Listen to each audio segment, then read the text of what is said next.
Hi class 7. Today is 8th of May and I have taught you chapter number 3, that is Bravo Manju, in my previous class. Today I am going to continue that same story. Take out page number 17 of your book and I am going to start from this line. Manjula was through with art. Okay. So Manjula was through with art. Was through with art. The meaning of this is had given up the art forever. Manjula had given up the art means she has stopped drawing what she has started previously, but now she has stopped totally the work of drawing. She had given it up for good. Okay, she thought that if she gives the drawing, then it will be good for her. However much it hurt, however much, means it was painful for her to leave the art. Turn to page number 18. Manju, her mother's voice reached her from far away. Will you give me a hand? Your papa is going to Mumbai next week. I have to take out his suit from the trunk. Now, Manju, her mother's voice reached her from far away. So, from far away distance, Manju's mother called her by telling her name Manju. Will you give me a hand? Will you give me a hand means will you help me? Your papa is going to Mumbai next week. That means here Manju's father is going to Mumbai next week. So her mother is telling that she has to take out her father's suit from the trunk. Manjula helped her mother take down the steel trunk. So Manjula helped her mother to take out the trunk. Mrs. Parilkar opened it but then shut it again. So Mrs. Parilkar opened the trunk, then again shut it.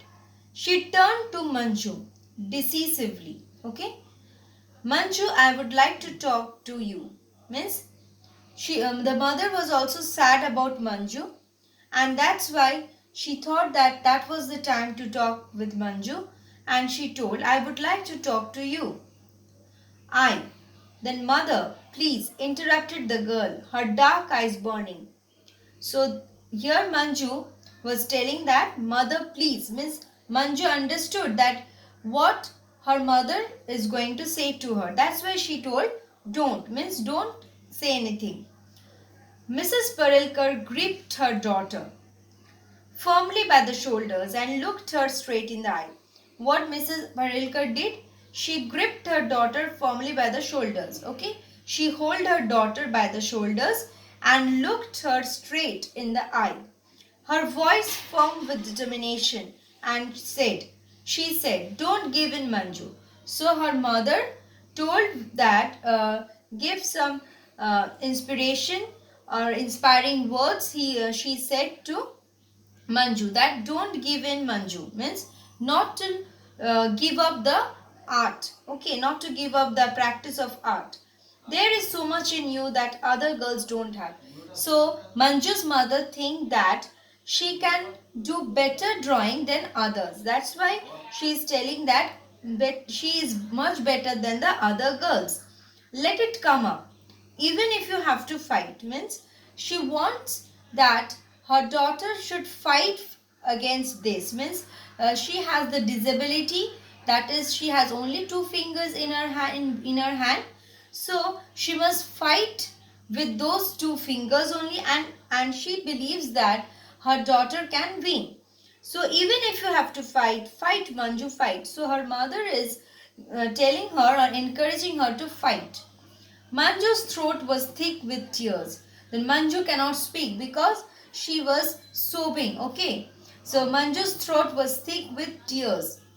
And she turned away from her mother and dashed to her room, flinging herself on the bed and burying her face in the pillow. So then she turned away from her mother and she dashed, means she ran to her room, flinging means throwing herself on the bed, and then she buried her face in the pillow. When at last she sat up, her eyes fell on a newspaper cutting on the table. Now when she sat up, her eyes fell on a newspaper cutting. What was written on the newspaper? Strange, she thought. I didn't keep it. She thought that from where the newspaper came, she has not kept it. Puzzled, she picked it up and read. She started reading the newspaper. Okay? Then she said, I didn't keep it. She picked it up and read, playing football with artificial feet. So what was the heading given? Playing football with artificial feet. So the feet was not means real feet, it was artificial feet. The bold heading screamed at her. Means the bold heading knocked her. That why it was written like that.